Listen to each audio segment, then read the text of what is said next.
여러분 안녕하십니까. 소중섭의 시사쇼 시작하겠습니다. 지방선거 관련해서 과거에 호남하면 민주당의 텃밭이다 그래가지고 민주당 후보로 공천을 받으면 뭐 당선을 거의 예약한 그러한 상황이었는데, 이번에 지금 호남의 민심이 심상치 않은 것 같습니다. 호남 민심이 부글부글 끓고 있다 이런 얘기도 나오고, 전라북도의 경우에는 이번 지방선거에 핫플레이스로 그렇게 또 부상을 했습니다. 심상치 않은 호남 민심. 오늘 소중섭의 시사쇼 첫 번째 순서에서는 오승용 메타보이스 이사 전화로 연결해서 호남 쪽의 상황 좀 한번 살펴보도록 하겠습니다. 오 이사님 나와 계시죠? 네, 안녕하십니까. 네, 응해주셔서 고맙습니다. 네, 영광입니다. 예. 지금 지방선거전이 이제 본격화하고 있는 중인데, 호남에서 민주당의 공천 후유증이 상당하다, 호남 민심이 심상치 않다, 이런 얘기가 나오고 있어요.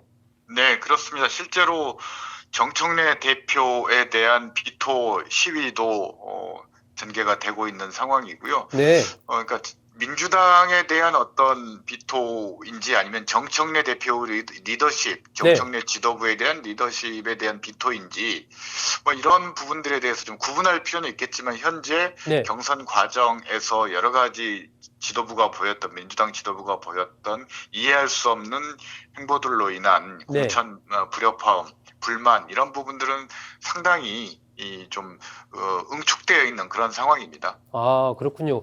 보통 뭐 이게 국회의원 선거도 그렇고 지방선거도 마찬가지고, 공천을 하다 보면 이제 그와 관련된 여러 가지 뭐 잡음이 생기고 하는 것은 어떻게 보면 일반적인데, 지금 호남의 상황은 그 정도를 조금 넘어섰다 이런 흐름인가 보죠?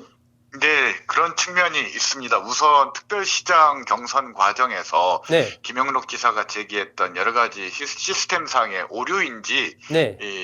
그 부분은 잘 모르겠습니다. 아무튼 여러 가지 문제가 발생했다라는 겁니다. 2308건의 ARS 조사가 전남 응답자들이 끊기는 그런 현상이 발생했고, 당에서는 물론 문제 없이 처리했다라고는 얘기를 하고 있지만, 그걸 실제 그렇게 됐는지에 대해서 전혀 공개하고 있질 않기 때문에 아하. 그 부분도 당이 말만 그대로 받아들여야 되는 그런 상황이고요. 네. 또 기초단체장 경선 과정만 보더라도 순천시장 민주당 후보라든지, 그리고 무안군수 후보의 경우 여러 가지 선거법 위반이라든지 이런 사안들이 명백하게 녹취록이나 혹은 경찰의 압수수색 과정에서 드러났음에도 불구하고 네. 지도부가 그런 문제를 해결하고 정정하기보다는 덮는 데 급급한 행보를 보여주었다는 겁니다. 네. 무엇보다도 이제 다른 지역 기초단체장뿐만이 아니라 광역의원 선거 과정에서도 본인이 얼마나 어떻게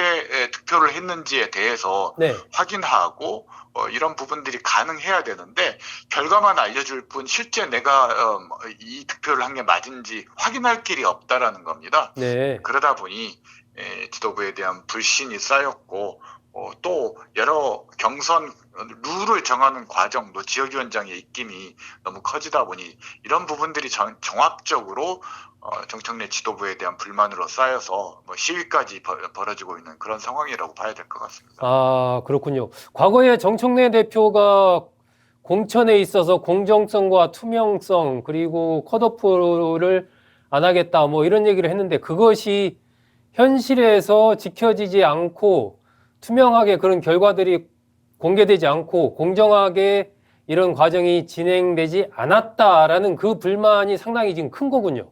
네, 그런 부분이 있고, 또 한 가지 짚어야 될 부분 중에 하나가 이른바 정청래 대표 노컷 경선이 네.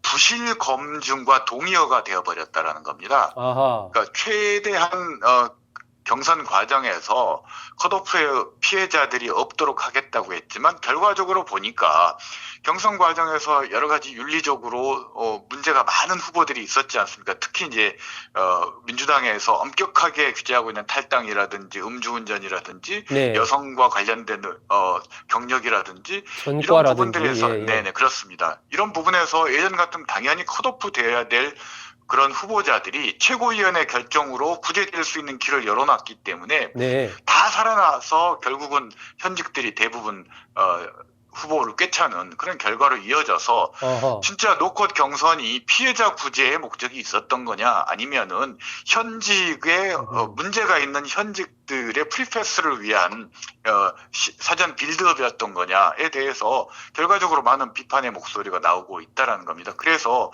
결국 노컷 경선이 어떤 많은 이 참여를 촉진하는 그런 제도로 활용될 줄 알았는데 네. 결과적으로 기득권을 보장하는 그리고 정청래 대표의 차기 당권과 관련해서 지난 전당대회에서 본인을 지지했던 어떤 정치인들의 공천의 확률을 높이는 방향으로 작동한 거 아니냐라는 의구심이 들 수밖에 없는 그런 상황이라고 할 수 있을 것 같습니다. 아, 그렇군요. 이게 단순한 어떤 제도상의 허점이 있어서 그랬다라고 보기보다는 그런 측면도 있지만 차기 당대표 선거에서의 당권의 향방과 관련해서 현재의 정청래 지도부가 좀 상당히 그런 부분이 거기에 개입된 것 아니냐라는 그런 어떤 불신과 의구심이 지금 있기 때문에 더 이게 파장이 커지는 거군요.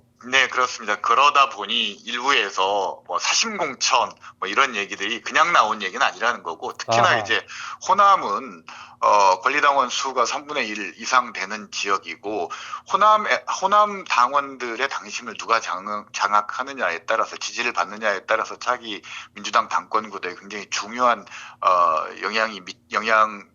중요한 요인이지 않습니까? 그렇다면 네네. 결국 지방선거에서 본인의 지지 우군들을 얼마나 많이 배치하느냐, 당선되도록 하느냐가 차기 당권을 위한 중요한 빌드업 과정일 수 있다라는 겁니다. 이제 그런 부분에서 네. 많은 분들이 불만과 불신 뭐 이런 부분들을 가지고 있다라는 거죠. 아, 그렇군요. 무소속이나 조국혁신당 후보가 당선할 가능성, 특히 뭐 전남 쪽이 아무래도 많을 것 같은데 그런 가능성이 좀 몇 군데 기초단체장이나 이렇게 좀 있다고 봐야 됩니까? 아니면 어느 정도입니까? 일단 저는 5개 지역, 전남에 국한되는 건데 광주구청장은 이미 2개 지역이 무투표 당선이고 네. 나머지 3개 지역도 사실상 민주당 후보가 당선될 확률이 매우 높아서 네. 관심을 가질 필요도 없는 지역구고요. 네. 전남 적어도 5개 지역구가 있는데 우선 조국혁신당 대 민주당 대결 구도가 이루어지는 담양군수 선거, 이건 조국혁신당이 방어전을 치르는 지역입니다. 네, 이 지역 네. 같은 경우는 민주당이 총력전을 하고 있는 상황인데요. 그래서 초박빙 구도다.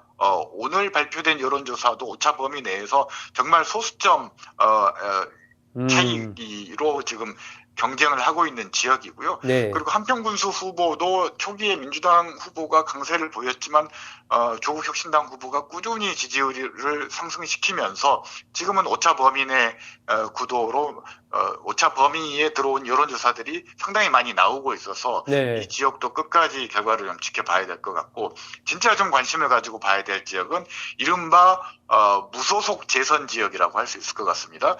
4년 전 지방선거 때 전남 지역에서 7개 지역에서 무소속 후보가 민주당 후보를 누르고 당선이 됐던 지역들이 있는데요. 네. 그중에 순천시장 그리고 진도군수 그리고 강진군수가 무소속 재선에 도전하는 지역들이라고 할 수 있습니다. 아하. 그래서 아마 이런 선례가 다른 지역엔 아마 없을 거라고 보는데 네. 무소속으로 당선돼서 대체적으로 민주당에 복당하거나 이런 것이 이제 공식처럼 돼 있었는데 이 3개 지역은 무소속으로 재선 도전하는 지역이라고 할 수 있을 것 같고 특히나 이제 강진군수 선거 같은 경우는 뭐 시위까지 일어났던 지역이긴 한데 네. 정청래 대표가 강진이 처가라고 예, 합니다. 예.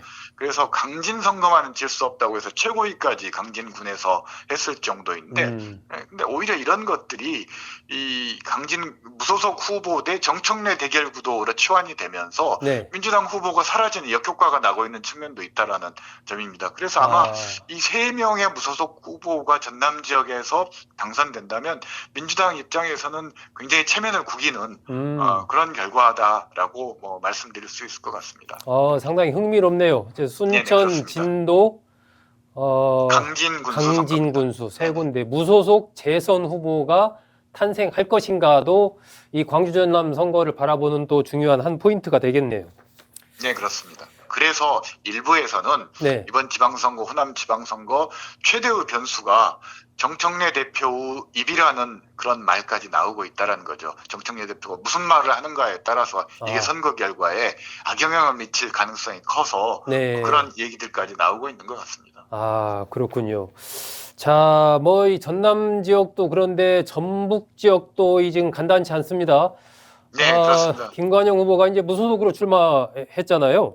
네네. 여기서도 마찬가지로 지금 김관영 후보가 정청래 대표를 향해서 사천을 했다라고 공세를 펼치고 있는데 이 김관영, 이원택 후보의 이 현재 여론 흐름 이건 어떻게 평가를 하시고 이 흐름이 앞으로 지속이 될 것 같습니까? 아니면 좀 어떤 변화 가능성이 좀 있다고 봐야 되나요? 어떻게 보시나요? 저는 순식간에 전북지사가 네, 정청래 대표의 차기 당권 구도에 상당한 영향을 미칠 수 있는 선거로 승격됐다라고 보는데요. 네, 저는 개인적으로 이제 두 개 지역 선거를 관심 있게 보고 있습니다. 많은 언론에서는 영남권, 뭐 부산 북갑이라든지 평택을이라든지 또 네. 뭐 대구시장 이런 쪽에 많이 포커스를 맞추고 있는데 저는 충남지사 선거와 전북지사 선거가 민주당 차기 당권 구도와 관련해서 굉장히 주목해서 볼 필요가 있다. 충남지사는 정청래 대표의 고향입니다. 네, 그래서 고향에서 장동혁 대표도 공교롭게도 이제 충남 보령이지 않습니까? 네, 그래서 여야 대표의 홈타운 매치이다 보니까 고향에서 졌을 때 이 상징적으로 입게 되는 피해가 있다라는 거고요. 네, 그리고 호남 전북지사 선거가 공천 과정에서 여러 가지 불협화음으로 인해서 순식간에 민주당 후보가 굉장히 고전하는 지역으로 치환되어 버렸다라고 할 수 있다라는 겁니다. 심지어 이제 정청래 대표를 비롯해서 지도부가 전북지사 선거에 승리하기 위해서 물량 공세를 하고 있고 뭐 여러 지원들을 하고 있는데 앞서 강진 사례도 말씀을 드렸습니다만 그러다 보니까 김관영 지사는 이 선거를 친명인 김관영 대 무소속 김관영 대 네, 정청래의 대결 구도로 치환이 된 거고 순식간에 이원택 후보가 관심에서 사라져버린 겁니다. 이건 굉장히 선거 캠페인 전략상 좋은 전략은 아니다라는 겁니다. 그런데 네. 작년 재선거 과정을 보면 담양군수 선거에서 조국혁신당이 민주당 후보를 이겼지 않습니까? 네. 근데 이제 담양 국민들이 당시 유권자들이 판단했던 것은 조국혁신당 후보가 얼마나 대단하길래 이재명 대표를 비롯해서 당 최고위원 그리고 뭐 시도당 위원장 인접 지역의 민주당 의원들이 물량 공세로 담양에 상주를 했다는 거죠.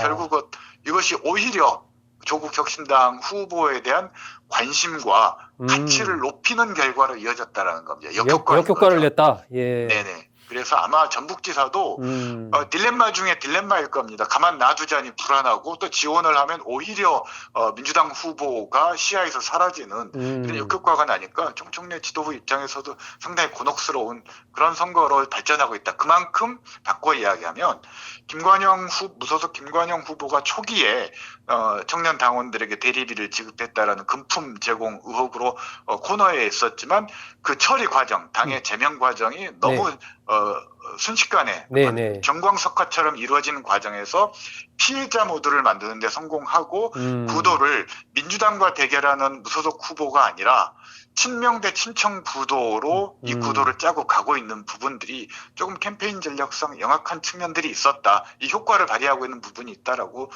조심스럽게 말씀드릴 수 있을 것 같습니다. 그러니까요. 김관영 후보로서는 해명이라도 할 기회를 줬어야 되는 거 아니냐고 아주 이 피해자로서의 그런 호소를 지금 하고 있는 것 같더라고요. 네, 그런 부분들이 전북 유권자들에게 공감대가 확산되고 있다라는 거죠. 그래서 이제 이런 부분들이 이제 프레임의 중요성을 다시 한번 이번 전북지사 선거에서 보여주는 사례라고 할 수 있을 것 같습니다. 이게 이제 정청래 대표 입장에서는 굉장히 부담이 될 수밖에 없는 그런 상황이라고 봅니다. 네. 자, 마지막으로 오 이사님 김민석 국무총리가 전라북도 익산으로 이사를 했잖아요. 네네. 그 김민석, 정청래, 송영길 지금 뭐 8월 전당대회 관련해서 가장 많이 거론되는 인물이 3명인데 이 3명을 보는 호남 민심의 뭐라고 평가라고 할까요? 대략 어떻게 봐야 됩니까? 아직은 조금 이른 시기여서 조심스럽긴 한데 정치는 항상 뭐 조건절이라고 저는 생각을 합니다. 이른바 영어의 if then 있죠. 아하. 만약 뭐뭐 한다면 어떻게 될 것이다라는데 네네. if절에 들어가는 게 이번 지방선거에서 정청래 대표의 성적이라고 봅니다. 네. 전체적인 뭐 국민의힘과의 경쟁에서 어느 정도 성과를 내느냐도 중요하고 앞서 말씀드렸듯이 특히 충남지사 선거와 전북지사 선거 결과가 어떻게 되느냐도 중요할 것 같고 호남 지역에서 비민주당 후보가 기초단체장에서 몇 개 지역에서 당선되느냐 이런 것들이 좀 종합적으로 고려되어야 될 문제이긴 합니다만 지방선거에서 만약에 무난하게 민주당이 승리하고 앞서 말씀드렸던 조건들을 충족한다면 네. 저는 설사 좀 지방선거 과정에서 불만을 가진 분들이 있었더라도 이 명분이 없다라는 거죠. 이제. 아. 네, 그래서 그런 부분들이 영향을 미치고 그 반대의 결과 만약에 부정적인 성과를 얻게 된다라면은 이제 뭔가 혁신이 필요하고 변화가 필요하다라는 이 명분이 만들어지기 때문에 이 부분들은 상당히 영향을 미칠 수밖에 없고 그 과정에서 많은 이제 당원들이나 이런 분들이 말씀하시는 게 다음 지방선거의 구도를 네. 후보들 간의 캐릭터 얘기를 하면서 음. 일단 친명 후보의 단일화, 호남 내에서 단일화가 필요하다라는 여론들이 상당히 많이 나오고 있고요. 특히나 좀 정청래 대표가 캐릭터가 세지 않습니까? 네. 그렇다면 거기에 맞서는 친명 후보도 좀 그걸 좀 누를 수 있는 캐릭터가 강한 후보가 필요한 거 아니냐. 아하. 뭐 그런 얘기들이 벌써 조금씩 나오고 있습니다.